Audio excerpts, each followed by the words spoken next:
Alexa, and I'm on the events team here at Books Are Magic. We're so excited to have Erin, Crosby, Eckstine with Jacqueline and Woodson tonight to celebrate Erin's debut, Junie. Please go. Before we get started, I just want to point out some logistics for how tonight's event is going to go. We do have a bathroom right by the moleskin spinner right down there. And then after the event tonight, we'll be doing a hand-raised audience Q&A, so you guys can start thinking of some good questions. And then after the talk, Erin will be signing in the little alcove close to where you guys checked in. And if you're joining us on the YouTube live stream, please feel free to explore the link in the description to purchase some books by these two amazing authors. All right, let's get into it. 16 years old and enslaved since she was born, Junie has spent her entire life on a plantation in Alabama. After awakening her sister's ghost, Junie is faced with a life-altering decision while simultaneously navigating truths about love, friendship, and power as the Civil War looms. Junie's forced to ask herself, when we choose love and liberation, what must we leave behind? Erin Crosby Eckstine is an author of speculative and historical fiction, personal essays, and anything else she's in the mood for. Born in Montgomery, Alabama, Eckstine grew up between the South and Los Angeles before moving to New York City, where she taught high school English for 6 years. She lives in Brooklyn with her husband and their cats. Junie, A Good Morning America pick, is her debut novel. Please give her a round. And Jacqueline Woodson is the author of dozens of award-winning books for adults, young adults, middle graders, and children. Among her many accolades, she is a 4-time Newbery Honor winner, a 4-time National Book Award finalist, and a 3-time Coretta Scott King Award winner. Her most recent novel, Remember Us, is set in Bushwick and came out in 2023. She also lives with her family in Brooklyn. And without any further delay, please enjoy. Thank you. So we are going to start with Erin reading to us. Yes, I need to use my old English teacher muscles again and read. There we go. All right, so I'm going to be reading from the book. I'm just going to be reading from chapter 1, so this is the start of the book. Junie wakes up in the red mud, listening to the water that slithers between the rocks in the creek. The faint first light of sunrise slips through the gray moss tangled between the black oak branches. The sunshine's needle points warm her bare legs as mud cools her from below. The earth smell is enchanting after the rain, sharp, metallic, and sickening if you inhale too long, like copper pots on a humid day. The mud takes what should be hard and makes it soft, what should be finished and makes it raw. The distant crack of the foreman's whip tells her she's not supposed to be here. She can't get to her feet fast enough. Instinct makes her rub the wrinkles out of her moth-eaten nightdress, but in doing so, she coats it in caked red mud until she is crimson-streaked like Granddaddy's pants after he slaughters a pig.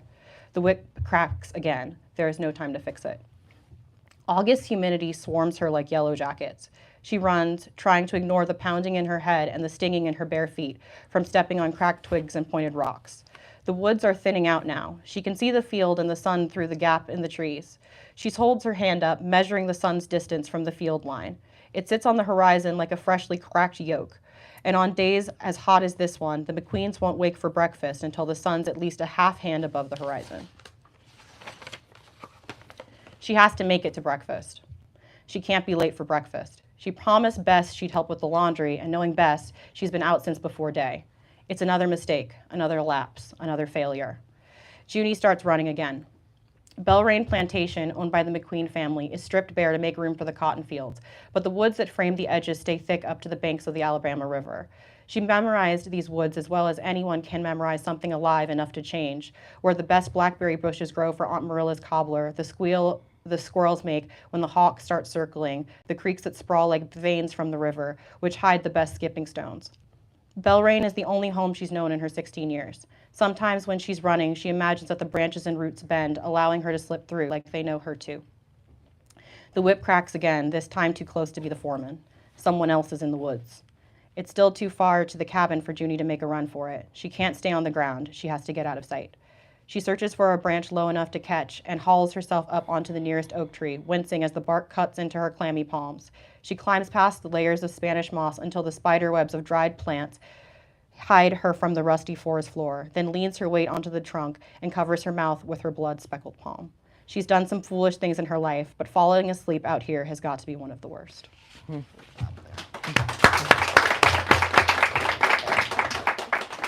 Thanks so much, Erin. That was lovely. I'm so excited for this book in this world.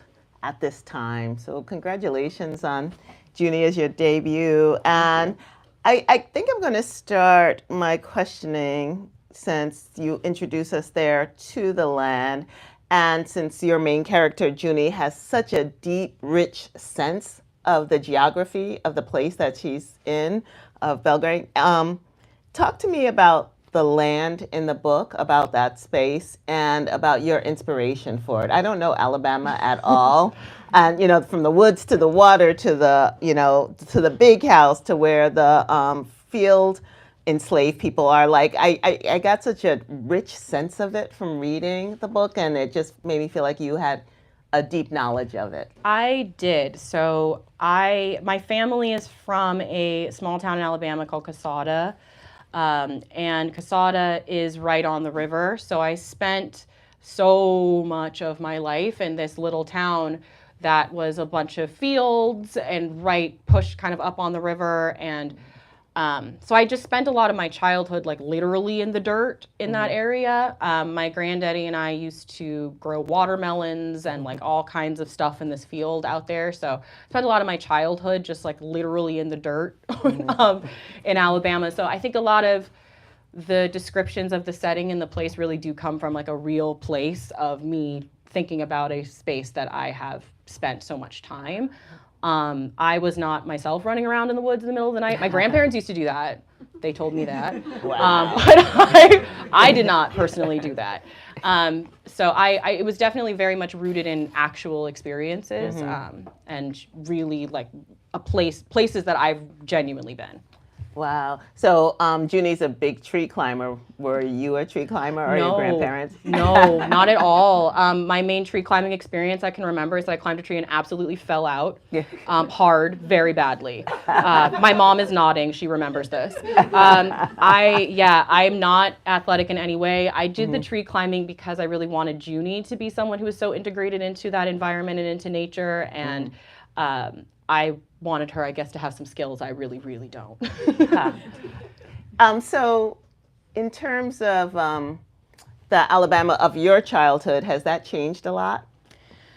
In some ways, yes. Casada, the town, has not. I'll be honest. It is pretty much identical to how it has been my entire life. It's really just, it is very much fields and my family members. So it really has not changed significantly. Montgomery proper has a little bit more. I think that they've built up certain areas of Montgomery. I think with the Equal Justice Initiative taking such root in the area, that's changed things with just the museums. And Montgomery has such a rich history and on so many different levels in such a compact space. And I do think people are starting to begin to recognize that and kind of come to the area and see it a little bit more. But I don't know. The South is funny. Like they don't like change. No. They don't like changing. So it really does tend to, you know, there are definitely fixtures that have not changed a bit in my whole life. It's so true. I mean, when I go back to Greenville, like a lot of Greenville, South Carolina has changed, but the energy is still there. I go back there, I'm 6, 7 years old again. It's like, oh, this is the same place. So, how many people have read the book? I don't want to give, okay, but I won't do too many spoiler alerts then, for those who have not. So a lot of times, people try to ask me what a book is about. And I think books are about so many things. I would say with Junie, what is the thing or the things that you think it's trying to say? In writing the book, I think by the time I sort of got to the end, because I think it's so funny with writing, you write something and you kind of don't know what you're trying to say until you're like 3 drafts in. And that's when you're like, oh, okay, I think this is what this thing is about. And I really think at the end of the day, it was a focus on empathy. That was really what I wanted to drive home, I believe. And all of it was just the humanity of Junie as a character. And really thinking about for her just all of the different circumstances that would push someone to make such a bold decision as she eventually has to. I often find that a lot of books that focus on really challenging time periods or characters who are in a state of like major oppression, horrible suffering, you sort of gonna get two depictions. You sort of get like Gone with the Wind over here for antebellum period where there's like, we're glossing over anything. All the black people are just so happy to be there. Or you're on the flip end where it feels like in depicting the horrific oppression and suffering, we almost lose a lot of the sort of complex characterization. So I really wanted Junie to be a character that was a teenager. I wanted her to feel like a 16-year-old girl. I wanted her to have flaws. I wanted her to have dreams. I wanted her to make massive mistakes that would have the reader being like, why on earth would you do this? I really wanted her to be a truly complex character because I think that in having her be such a complex person under the circumstances she's in, it helps, I think, people to develop more empathy generally towards people in horrific conditions. I think we often as humans have an impulse to dehumanize people under those circumstances because it's easier emotionally to distance ourselves, but I really wanted in this book to create something that would make it so we can't distance ourselves. Yeah, from any of them, you have so many, deep characters, and every time someone was introduced to the page, I was like, am I going to hate them or am I going to like them? And there were a lot of characters that I did not like, but one character, but I had empathy for. I want to talk a little bit about Minnie, Junie's sister.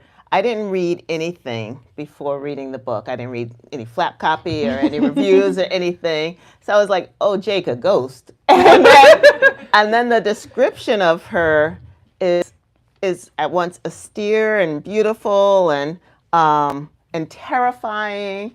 At one point I was like, but why doesn't she get to have eyes? Like, and just because I'm such a scaredy cat, I'm like, no, don't show me her in a scary light. But I want to know, tell me about that character and when she came to you and how she came to you in the way that she did. Yeah, I don't remember the moment I decided to work the ghost in there. I actually don't remember when that came into the story.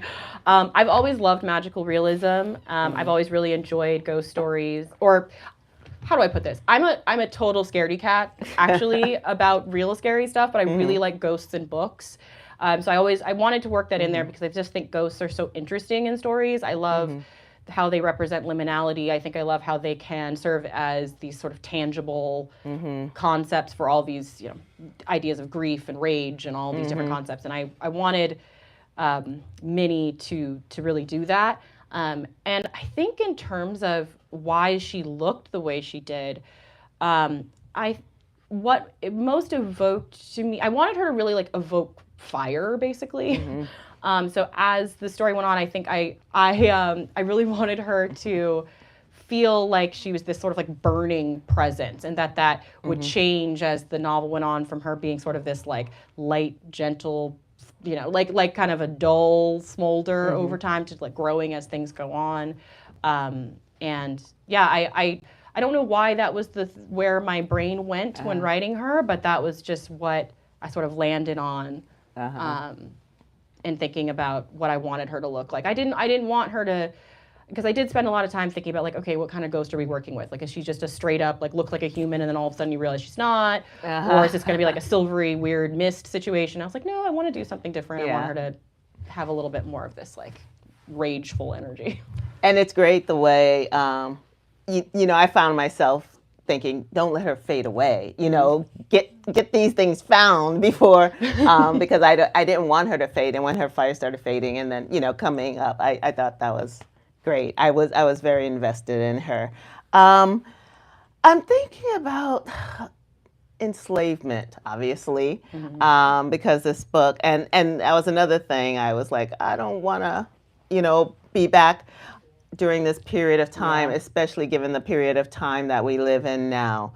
But I thought it was interesting that the book opens in 1860. Yeah. Is it 1860? Yeah. So we know what's coming. Yeah. And I'm interested in that. And then I'm interested in, what do you think Junie has to show us about this moment we're living in now?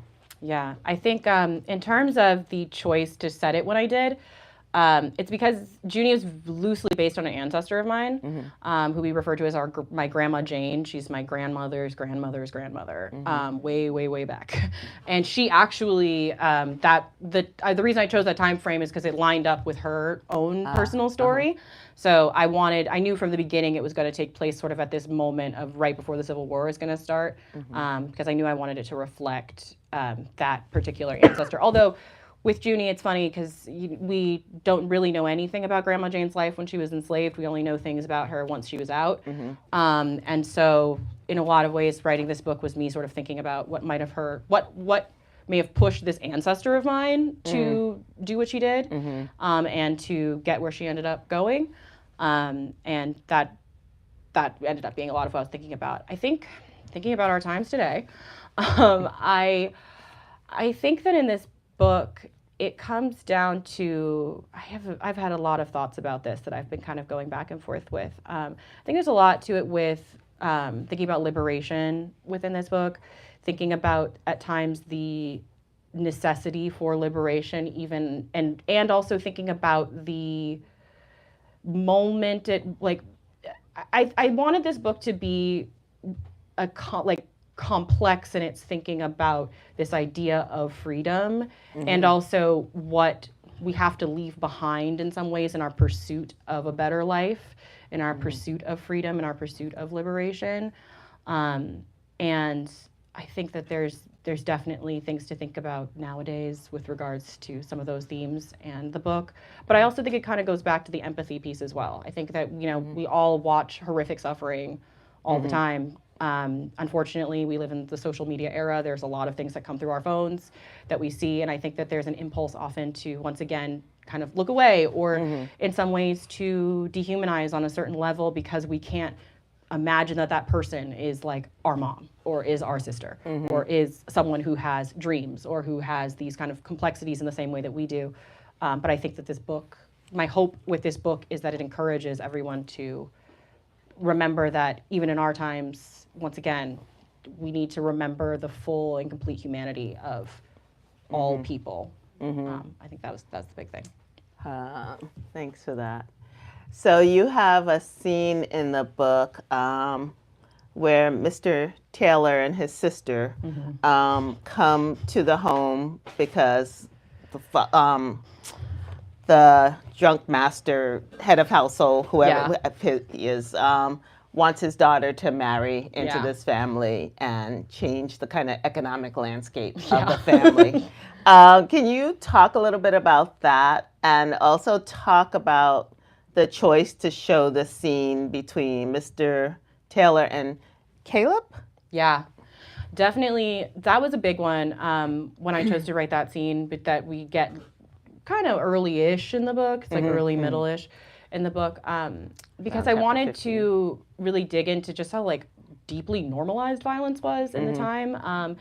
And I read I read a book while working on this one that was called "They Were Her Property," and I believe that this came up kind of within that book. Just the notion of how there was just this incredible levels of violence, and then the ways in which sort of women responded to that violence that was great, the way you was showed it. one of the things that really stood out to me when I was reading this particular book. And they talked about the fact that a lot of the times the women would sort of just be like, "Oh, that's happening over there. Oh no, let's go over here. Bye." So in writing that scene, I wanted to interject this moment of just serious violence that, particularly for Junie within her own context in her own plantation, the Belrain they're not functioning the same way with sort of physical violence. In the book, the mistress of the house she's very, she's trying to look very sort of British, refined and British with her way of being. And I think that she therefore eschews this sort of, what she kind of sees as this, that type of physical violence. She's like, no, that's, whatever, that's beneath us kind of. And instead is more focused on a much more sort of systemic and psychological form of violence. So I think that when I chose to write that scene because I really wanted to, one, make it clear to the reader that like the Taylors are different, that like we have had an interjection of a completely different system or a completely different type of owner who's come into the mix now. But I also wanted to reflect on just sort of how the other characters who are not committing that violence are also responding to it and give us a sense of, oh, okay, this is how they respond to it. I also wanted to make it something that was just so flagrant that when characters made decisions later in the book, it was, we as the reader could always come back to being like, you literally watched that happen and yet you're still doing this over here, and how that makes us think about those characters and their choices later. Yeah. Wow. Let's talk about your writing process a little. This is, again, your debut novel. I'm always curious about how, because it was a long time ago for me, but how, so I don't quite remember it, but how do you get the faith to finish a novel, first of all? Oof. It was tough. I was lucky in a lot of ways. I think a lot of my own community was really deeply supportive in me getting this book sort of over the finish line and actually finishing it.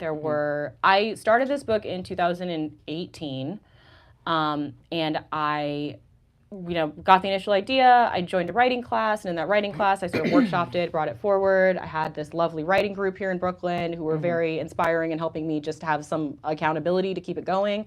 But at the end of the day, I really finished the book during COVID.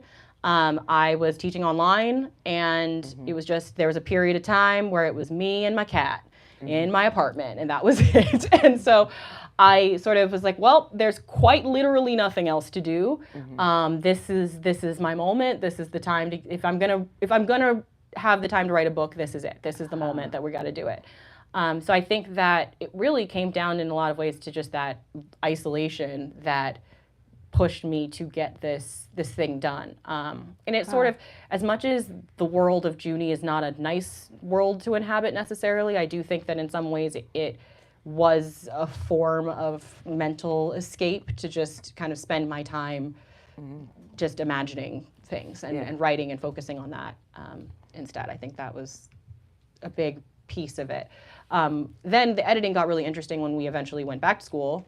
That was when it got really spicy. That was when I was waking up at 4 a.m. and like editing in the morning before I went to work. Wow. There's a lot going on. So, but eventually we made it there. So yeah. That's so cool. Yeah, it is. It's definitely a hard world, but it's not an impossible world, and it's a very beautiful world. You have so many moments of absolute beauty in describing, everything from their clothes to the landscape to just the relationships among the folks, and especially among Junie's family and the enslaved people. And I think that's so often we don't get that. We don't get to see that there was community building, that resistance did exist, and you give it to us. So how about research? Talk a little bit about the research during the pandemic. Sure. This book was an interesting mix with research. There was a good amount of it that I did just kind of pull from like family lore and stories in my family, and also just sort of experiences within my family. I come from a family of historians. My mom's a historian. My grandma was a history teacher as well, big history people. So I think that there was just a lot of that knowledge sort of floating around. But I also did do some specific research in this book on antebellum Montgomery. I really wanted to dig into like the specificity of that place and knowing what it was really like in that area. So I read a lot of books that focused on the culture of antebellum Montgomery, as well as I think then definitely the book I mentioned earlier about There Were Her Property, because I knew this book was going to focus so heavily on the relationship of women in this dynamic. So I really wanted to focus on that level of research.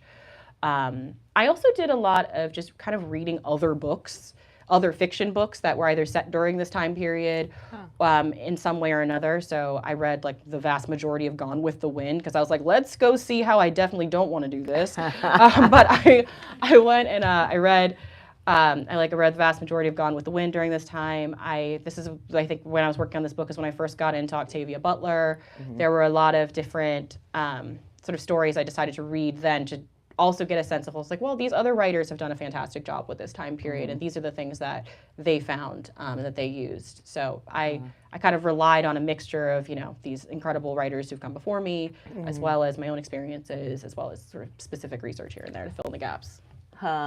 It's interesting because it is, it's historical fiction. It's also kind of speculative. Yeah. And so you're not just having to create one world, but two, the world, the speculative world, the historical fiction world. And there was never a point where I felt like the dream was broken, that I wasn't in that period in time. So that was. Thank you, I appreciate that. Oh, thank you for not breaking my dream. So what role do you think storytelling plays in our culture and our families? I can speak to my own family, which is that it plays a massive role in my own family. The reason I have this book is because of my family storytelling. My grandmother was really our family storyteller. She was the one who maintained all of the family lore going back goodness knows how long. And she would sort of just kind of recite them and tell these stories over and over and over again to all of us at any time. Any given moment, it was time. It was like, here we go. And her tales are like notorious. They were so good. And she was just the best storyteller. She would turn anything into something that just became, something we'd all be laughing about or, deeply emotional about. She was just this incredible storyteller. And my grandmother got that from her grandmother because she grew up in her own grandmother's house, and she overheard so many of these.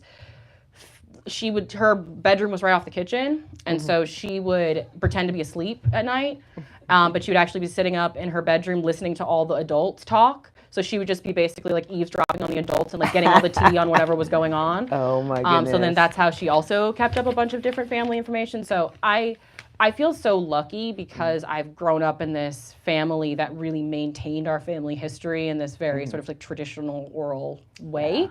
And I've able to know things about, I feel like I have this deep knowledge of relatives who have absolutely never crossed my path. Like I know all kinds of details about like my great-great-grandmother or, in the case of this book, my grandmother's grandmother's grandmother, all kinds of relatives that I've been able to sort of feel connected to through storytelling and keeping everybody alive in that way. And I think it's particularly important to, Black people in America because so little of our histories up to a certain point have been documented or kept. There was no regard for our stories.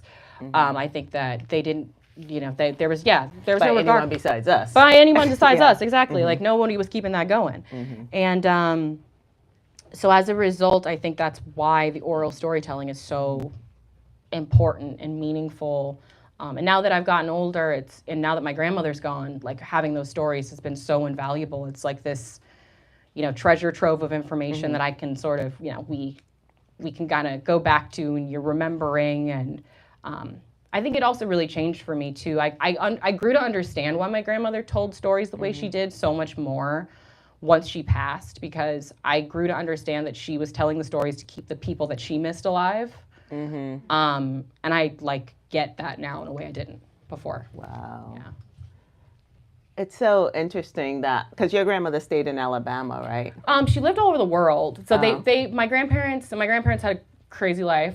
They were both, my grandma wasn't born in Alabama, but she moved there when she was 5. My granddaddy was born there. They lived in Alabama. Then my grandfather got drafted into the Army. My grandparents were high school sweethearts. They were married for 57 years. And they ended up, because my grandfather went into the Army, they lived all over the world. They lived in Germany. They lived in Okinawa. They lived in they were in San Francisco. So they lived these lives all over the world. They eventually returned to Alabama. So after my grandfather retired from the Army, they went back to Alabama, and then that's where they were for the remainder of their lives. But they kind of spread everywhere for a while, and then sort of came back. It's so interesting because my family left the South. My mom and my grandma, my father's family's from the North, but my family left the South in the late 60s, early 70s, and they never talked about it. You know, so that and I know it's been written about the fact that these stories, because people are dealing with PTSD, don't get told, and that oral history is lost. And it's such a gift to have family members who don't have that trauma, and as a result, the legacy and the story lives on. Yeah. You know, it took everything to finally get these stories out of my mother and grandmother before they moved to the next place. Yeah. So what surprised you most about Junie? I think Junie the character or writing the book itself? The book. Writing the book itself. Publishing the book? Gosh, I think that I've honestly just been surprised by like just having people connect with it. I think books are it's so strange because you have this entire world that lives in your head. Like it's just all existing in your mind.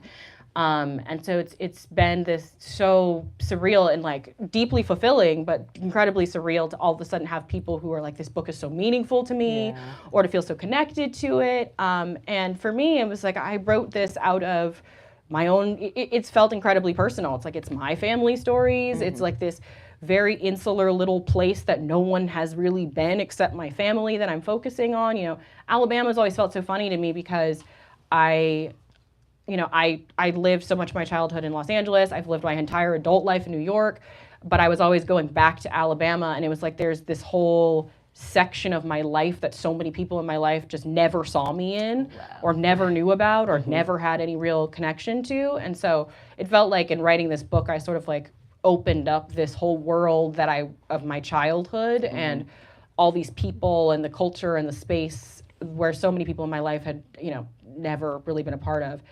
And so I think it's been really interesting now to have that sort of out there, and then to see people really still connect with it.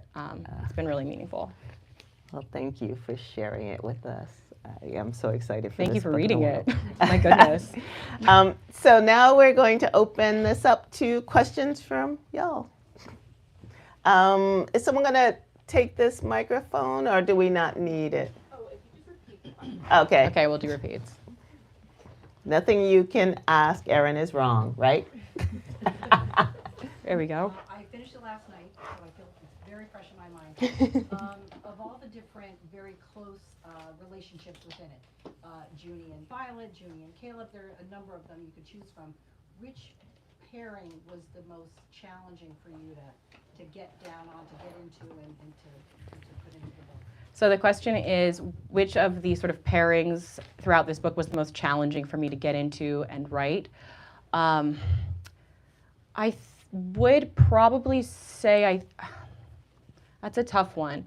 Because what's interesting is both Caleb and Violet were actually really easy characters for me to write. They were the characters that sort of came the most naturally, oddly enough. Junie was the by far hardest character to write. I went through the most rewrites, my editor can tell you. I went through the most comb-overs with Junie specifically. But I think of the relationships, maybe Caleb, I think, was a little harder than Violet. I don't know what it was about Violet, but I think because she was an outspoken character, and I think also because there was an element in that relationship between Junie and Violet that, whilst I obviously in my life have never experienced anything at that level, I think that there were bits of that sort of power privilege dynamic that they have that I kind of could feel a little bit. And that's why I've kind of almost found it easier in some ways to write that relationship. And also because I think that, I myself have had so many complex female friendships for good or for, not. And I think it was easier for me to almost get into that and understand that. It was a little easier for me to get into that than to understand, I think, teen first love in a way. So I think that Caleb was a little bit more complicated. I think that it was harder for me to sort of pull off the balance. Also, I have a tendency to write like all of my romance between characters to be super snarky and sarcastic, like just nonstop. And so I always am having to get this balancing dance of like, you can't just have her be mean to him all the time, Erin. Like you have to sometimes have it be sincere and seem like they like each other. I really run into trouble with that. So that was also a balance.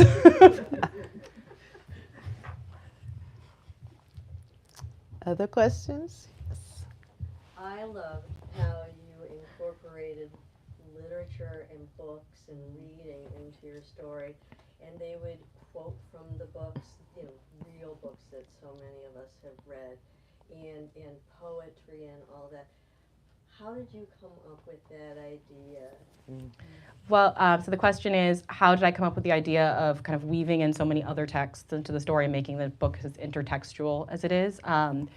I think partially it's because I enjoy an illusion. Used to love teaching illusions with the person who just asked the question. And, I've always found them to be such a fun Easter egg in reading, and I really loved that as a reader. But I also knew I wanted reading and writing to be a big focus in the story.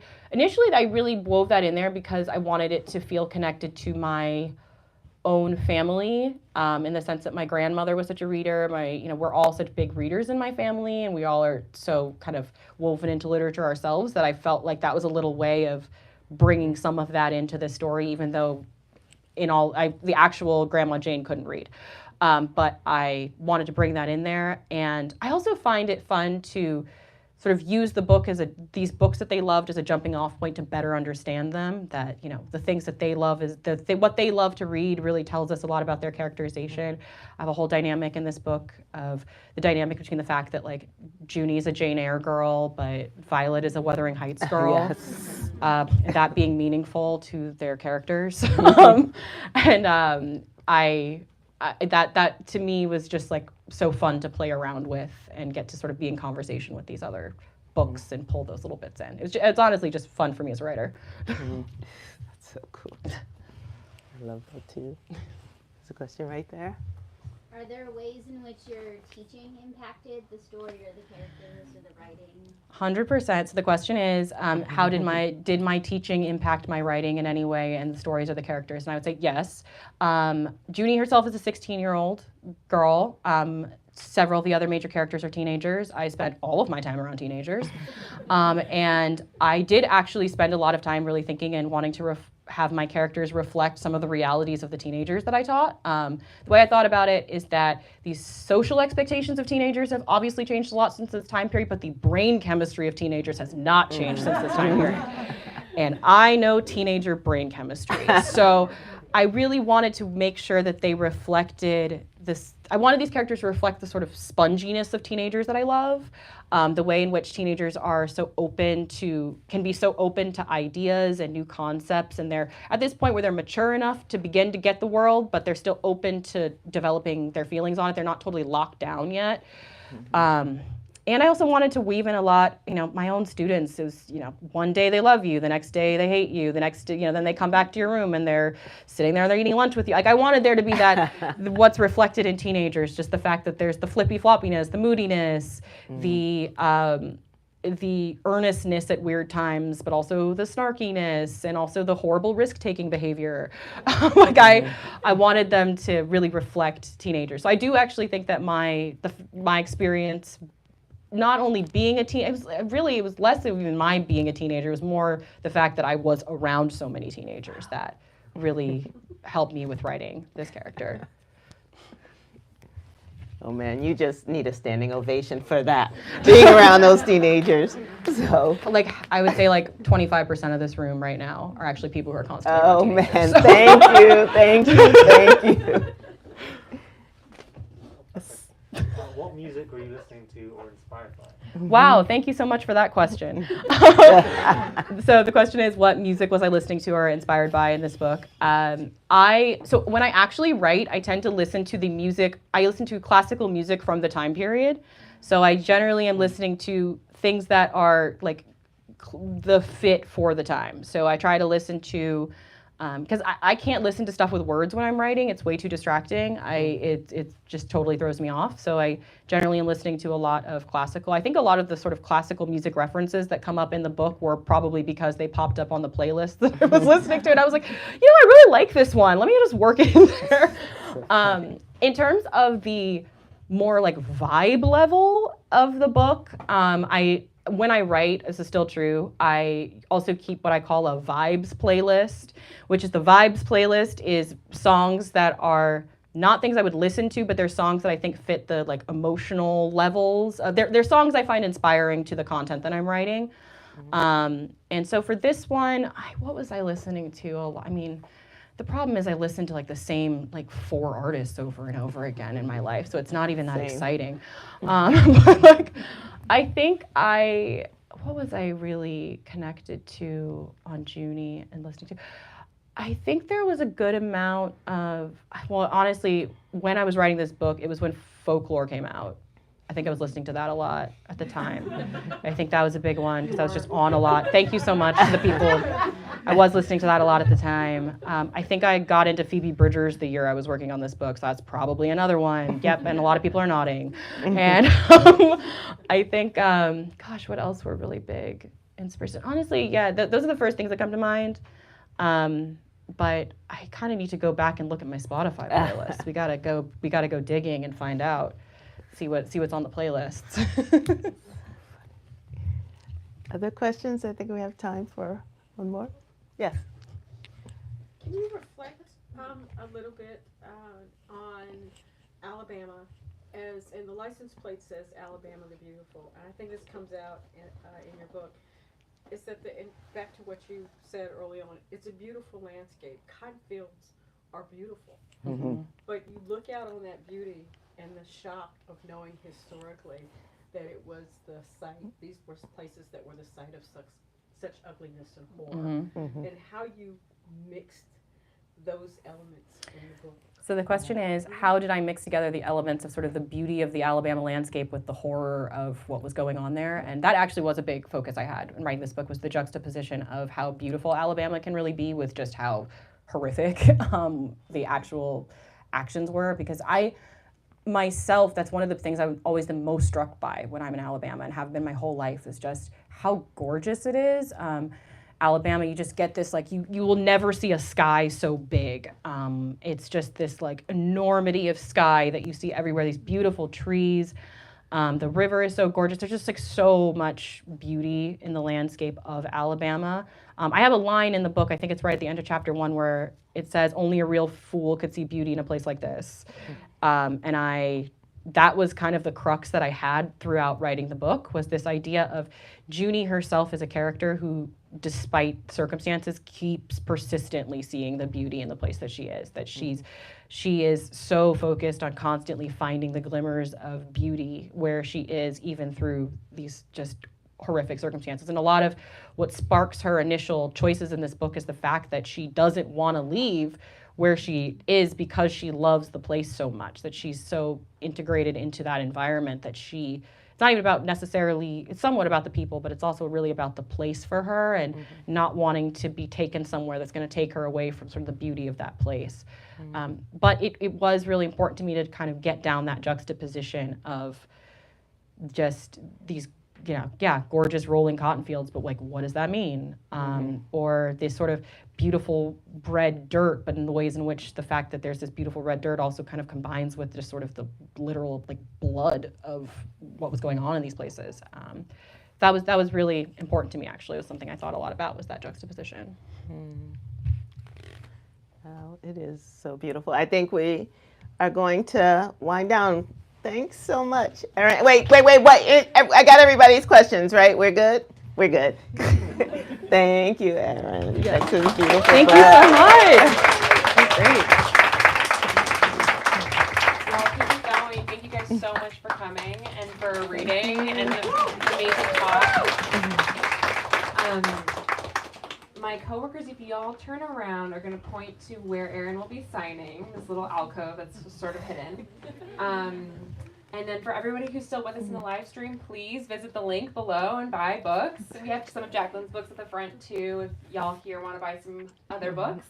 Other than that, just be aware of your belongings. I know it's winter, we have all these layers, but we're going to start turning this back into a bookstore as soon as we can. So thank you guys so much. Another round of applause. Thank you. Thank you. It was so fun talking to you. Thank you so